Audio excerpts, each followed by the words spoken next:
Olá, pessoal da Biologia 1. Faz tempo que a gente não conversa, mas a aula anterior foi bastante longa, né?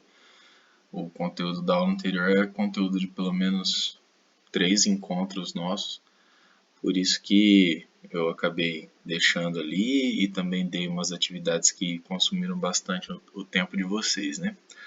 Hoje a gente vai continuar com a biologia celular e a gente vai falar sobre núcleo e cromossomos, tá?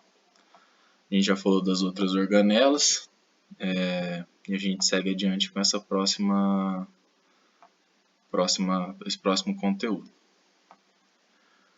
Vamos começar falando um pouquinho do que o núcleo celular contém, né? Então, o núcleo celular é a região onde estão os cromossomos. Os cromossomos contêm os genes e os cromossomos são constituídos de uma única molécula de DNA. Então, todo esse corpo aqui, que a gente chama de cromossomo, é uma molécula só, bastante longa, de DNA. Dentro desse DNA, a gente encontra os genes. Cada gene é uma determinada sequência de base nitrogenada que é responsável pela receita de uma proteína, tá? Então, esses genes controlam a vida. Como? Tendo a receita das proteínas que formam o nosso corpo. Eu já devo ter falado para vocês antes, mas se a gente retirasse toda a água do corpo de uma pessoa, a gente vai ter a massa seca dessa pessoa. Nessa massa seca, a gente tem 70% de proteína. Então a proteína deve ser aí, né, a principal família de moléculas que formam o nosso corpo, tá? Vamos estudar os cromossomos então. Por quê? Se a gente estudar os cromossomos, a gente pode identificar alterações nele e pode tentar prever riscos de algumas pessoas desenvolverem doenças, tá? Então aqui uma figura ilustrando para vocês uma célula com o seu núcleo e lá dentro desse núcleo, além do nucleolo, que é onde são fabricados os ribossomos, a gente tem os cromossomos nesse núcleo. Então, olha lá, célula com as outras organelas, né, tipo mitocôndria, complexo de Golgi, retículo endoplasmático, o núcleo, com o nucleolo, e entre o nucleolo e a carioteca, os cromossomos.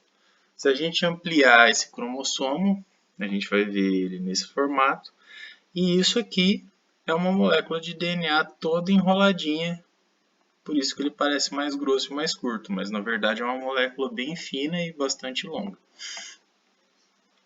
Como que esse cromossomo é enrolado? Então, a molécula de DNA se enrola em proteínas, fazendo vários tipos de dobramentos até chegar num cromossomo que é grosso e curtinho.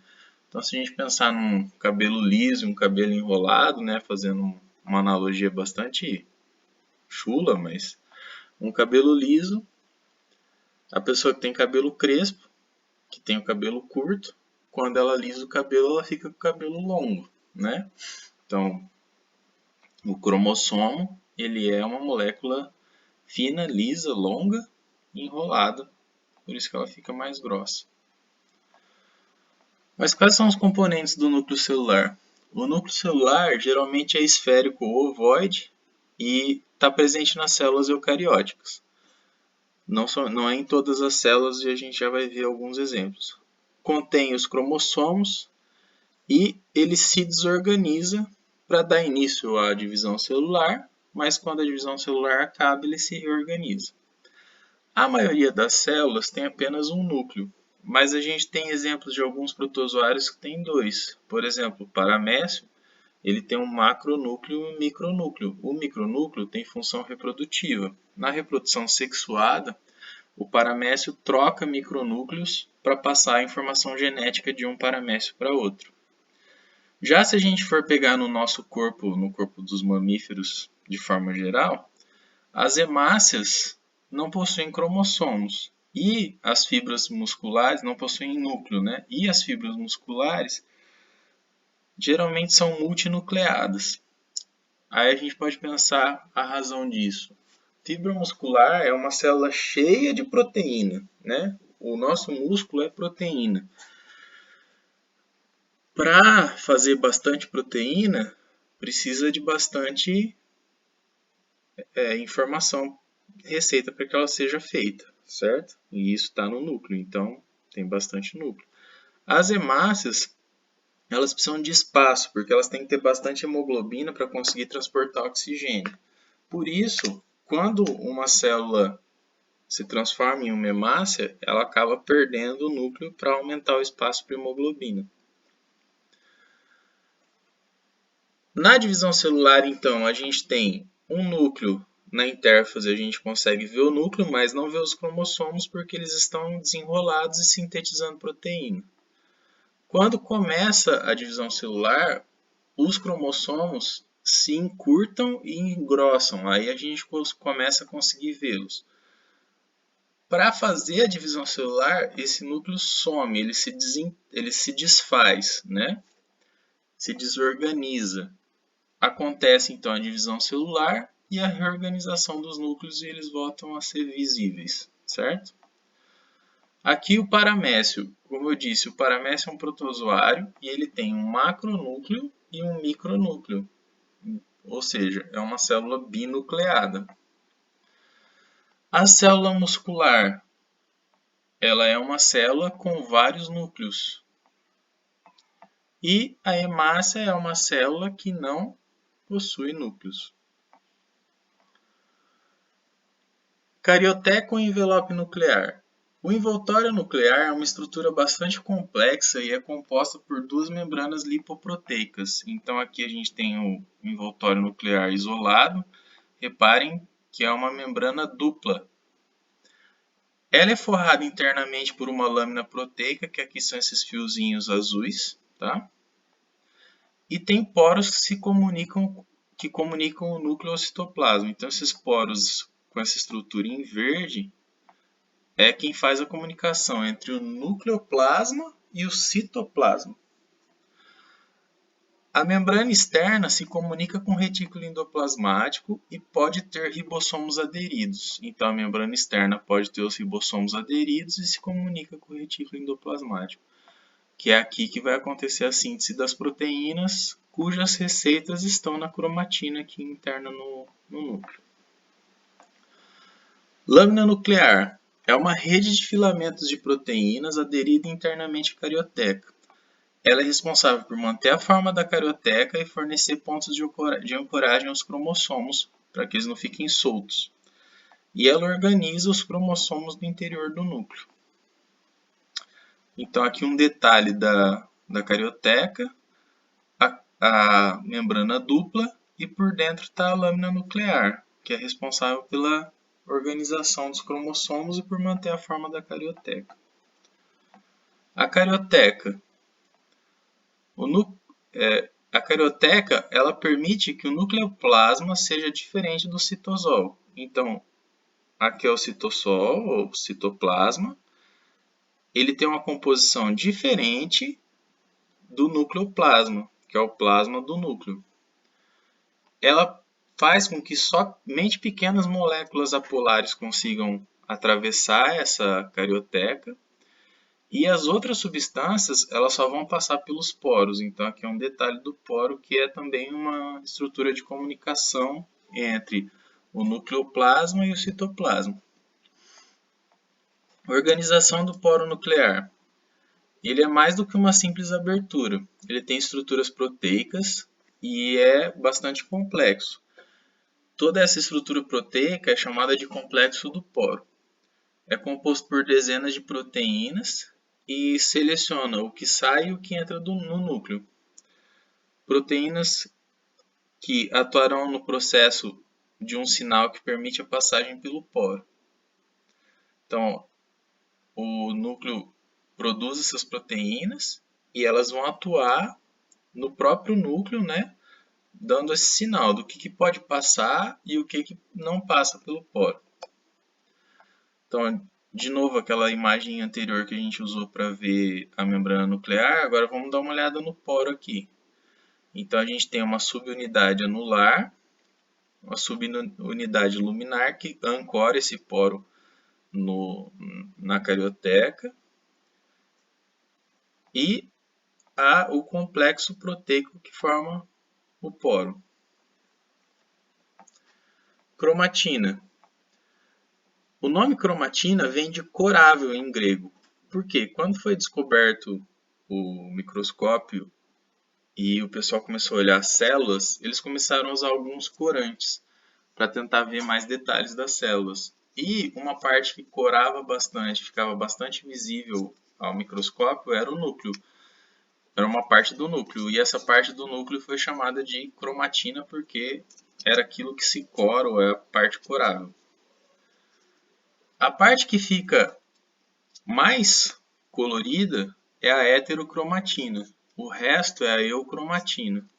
Atualmente a gente sabe que a cromatina é o conjunto de cromossomos presentes no núcleo, e a heterocromatina é a região dos cromossomos que se mantém permanentemente condensada, que é o DNA metabolicamente inerte, é o DNA que não produz proteínas, certo? A eucromatina é onde estão os genes ativos dos cromossomos. Então, se a gente pensar na cromatina como um filamento, que é o que ela é, a parte que está condensada e não está produzindo proteínas, ela é mais grossa, por isso ela é mais visível no microscópio. A parte que está produzindo proteínas e não está condensada, ela é mais clara, é mais fina, então ela é menos visível ao microscópio. Para vocês terem uma ideia desses diferentes estágios, quando o cromossomo não está na intérfase, né, está produzindo proteína, ele é um filamento não condensado, mas que tem algumas partes que se mantêm condensadas, porque essas partes não fazem proteína. Antigamente isso era chamado de DNA lixo, tá? Porque é um DNA que está lá e a gente não sabe muito bem para que ele serve, porque ele não produz proteínas, certo? A eucromatina é a parte que produz proteínas, e para produzir proteínas ela não pode estar condensada, por isso ela é mais fininha. Quando vai acontecer a duplicação da célula, esse cromossomo começa a se condensar por inteiro, até que ele fica condensado e duplicado e fica pronto para ser dividido entre as células que vão ser as células filhas. Nucleolos e nucleoplasma. O nucleolo é uma massa densa, pode ter um ou dois presentes no núcleo celular. São constituídos principalmente por RNA ribossômico. O RNA ribossômico vem da região organizadora do núcleo. Pode estar presente em um ou mais cromossomos e é produzido constantemente. Acumula-se ao redor da região produtora e associa-se a proteínas para produzir o ribossomo. E esse ribossomo sai pelo poro para ir atuar lá no citoplasma na fabricação de proteínas. É um aglomerado dinâmico de partículas ribossômicas que estão sendo produzidas, estão montando o ribossomo e o ribossomo sai. Então, apesar de parecer uma massa constante, não, ali ela está sempre entrando coisa e saindo coisa daquela aglomeração, tá? Então, se a gente olhar um núcleo, a gente vai perceber uma região mais escura.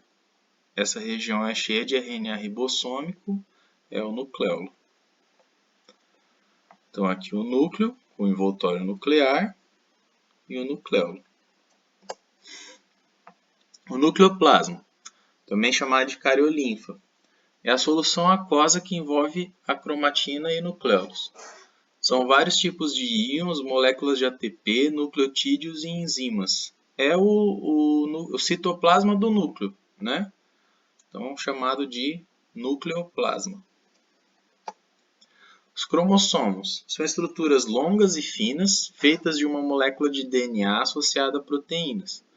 É emaranhados no núcleo quando a célula não está dividindo e é chamada de cromatina. Na divisão, se enrolam e ficam grossos, com aspecto de bastões curtos. O número de cromossomos varia de uma espécie para outra. Por exemplo, nós seres humanos temos 46 cromossomos. Os chimpanzés têm 48. E a mosca drosófila, que é aquela mosquinha que aparece em casa quando a gente deixa a banana estragando na fruteira, ela tem 8 cromossomos. Então, a cromatina é quando o cromossomo não está condensado, e quando ele se condensa e duplica, a gente tem o cromossomo. Cromatina, vários estágios de condensação, até chegar no cromossomo. E aqui, um exemplo de cariótipo de uma pessoa.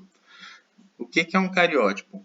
O cariótipo são os cromossomos que estão dentro da célula daquela determinada espécie.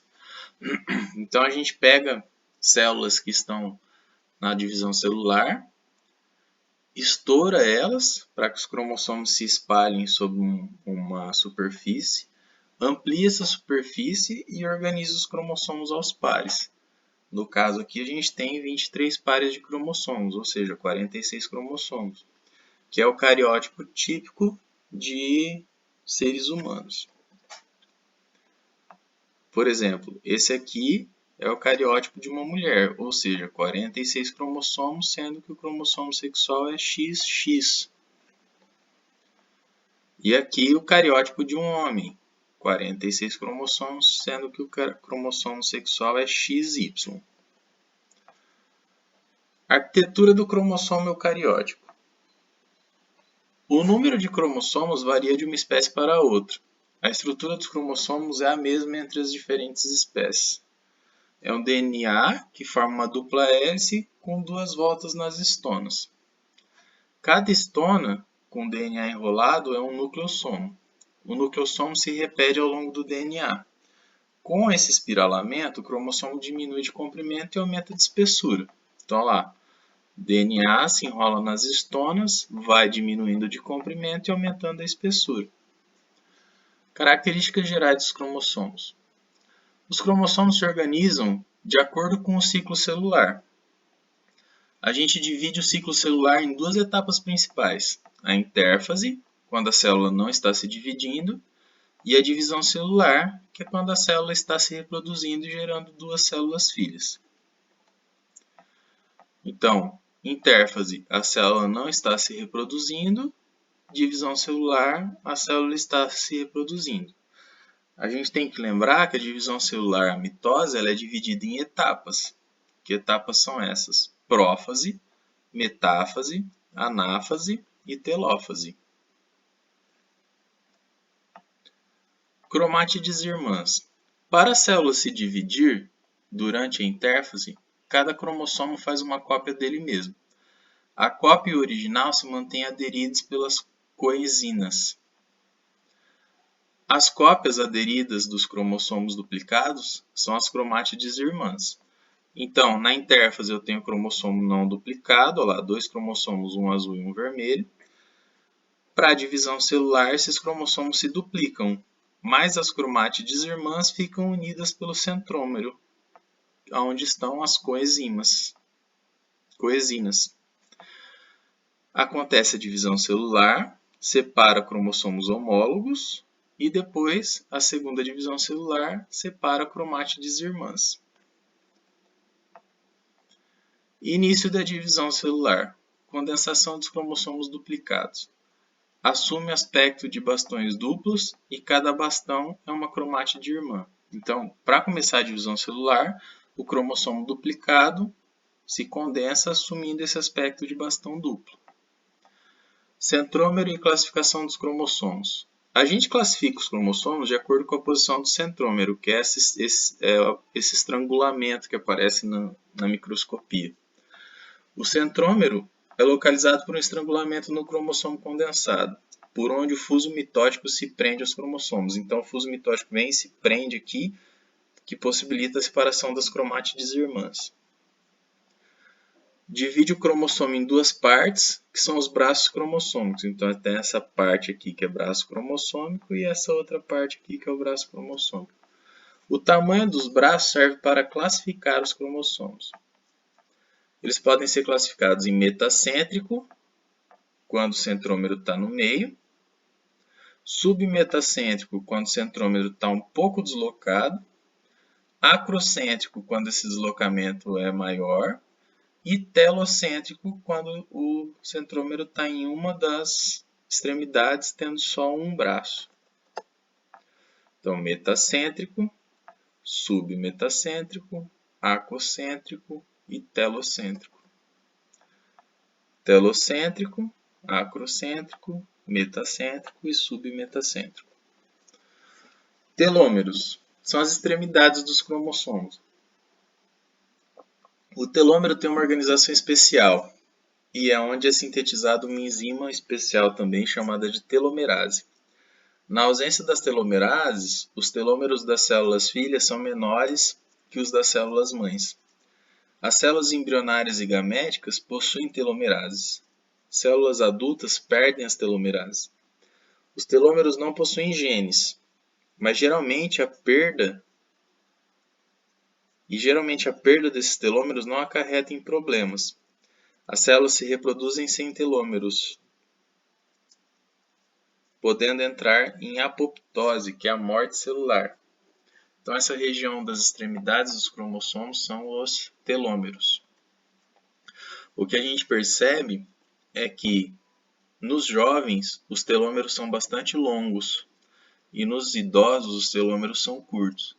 Então, a gente entende que há uma relação entre a idade da pessoa e o comprimento desse telômero, e que o envelhecimento poderia ser causado por causa da redução desse telômero. Cromossomos e genes. Molécula de DNA. Ela contém informação para a produção de proteínas. Cada trecho que constitui uma proteína é um gene. O genoma é o conjunto de genes de uma espécie. Então, a gente pega um cromossomo e a gente percebe que tem uma região que é responsável por uma proteína, que é um gene. O genoma são todos esses genes que geram a proteína. Seres humanos têm 24 diferentes moléculas de DNA, que são os cromossomos. 22 são chamadas de autossomos, presentes igualmente em células de ambos os sexos, e 2 são os sexuais ou heterocromossomos, que diferenciam células masculinas e femininas. Então aqui é o cariótipo de uma mulher, como eu disse antes. Tem 22 cromossomos, que são chamados lá de autossomos, e 2 cromossomos sexuais, que é no caso que é o XX, XX mulher. E aqui o cariótipo de um homem, 22 cromossomos autossomos, XY, XY homem. Cromossomos homólogos. Homem tem 22 pares de autossomos mais XY sexuais. Mulheres têm 22 pares de autossomos mais XX sexuais. No espermatozoide, são 22 autossomos, não são pares, e aí pode ter X ou Y. E no óvulo, 22 autossomos e X. Então, quem determina o sexo do bebê é o espermatozoide, que pode estar vindo trazendo X ou Y. O espermatozoide mais óvulo formam um zigoto, que é formado pelos cromossomos do pai e da mãe. Então, o espermatozoide vem trazendo 22 mais 1, e o óvulo está esperando com 22 mais 1. Quando eu junto os dois, eu formo um zigoto que tem os 46 cromossomos. O zigoto formará um novo ser. Cada cromossomo de um par são chamados de cromossomos homólogos. Então, se a gente pegar um par de cromossomos homólogos, sempre um dos cromossomos do par vai vir da mãe e o outro vai vir do pai. Células diploides e haploides. Diploide apresenta cromossomos aos pares, a gente chama lá de célula 2N. Haploide não estão aos pares, a gente chama de células N. No nosso caso, as únicas células haploides que a gente tem são os óvulos e os espermatozoides, certo? E são representados como células N. Então, diploide passa por meiose, que reduz a quantidade de cromossomos à metade. Então, uma célula 2N vira célula N. Quando acontece a fecundação, célula N mais célula N forma uma célula 2N, diploide, haploide. Cromossomos humanos. Citogenética humana. ciência que estuda os cromossomos humanos. Temos 46 cromossomos em nossa célula. Podem fazer, essa ciência pode fazer aconselhamento genético, identificando a probabilidade de problemas ocorrerem, e isso é feito através da cariotipagem. Como é um cariótipo humano normal?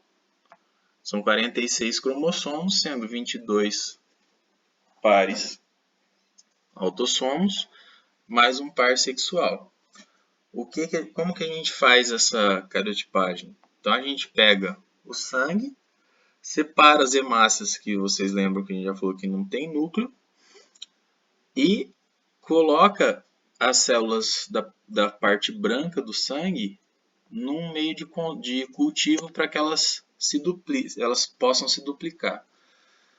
No meio desse processo de duplicação, a gente para ele e faz um gotejamento dessa célula sobre uma lâmina microscópica, para que essa célula estoure e espalhe os cromossomos sobre essa lâmina.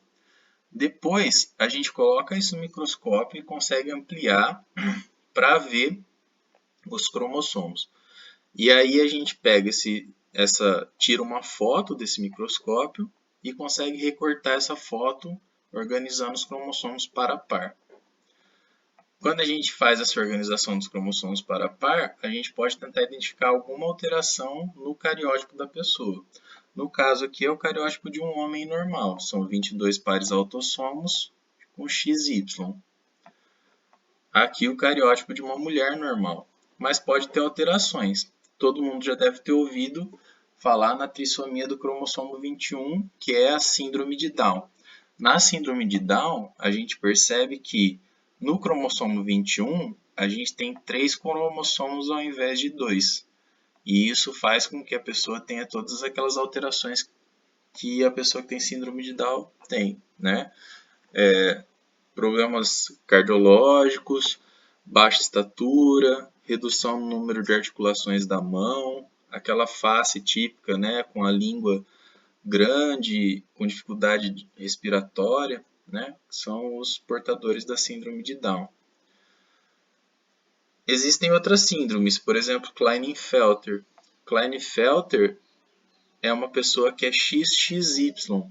Ao invés de ter só os 22 cromossomos autossomos e um par de cromossomos sexuais, nos cromossomos sexuais a gente tem 3 cromossomos sexuais, 2X e 1Y.